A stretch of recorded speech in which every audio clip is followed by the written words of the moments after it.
Magic doors. Open them up and they're like a portal to another world, or at least outside.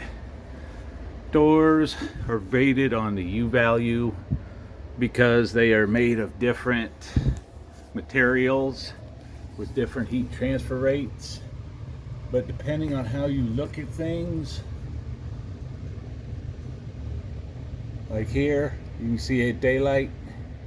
There's a few other spots that you can see daylight under thermal imaging, like especially down here. There's a lot of cold air just coming in through that area. Hell, there's moisture there. You can feel the cold air. It's not so much the quality of the door as it is the install on how good your house is sealed up. All I'm going to do is some bubble wrap, drape it over there.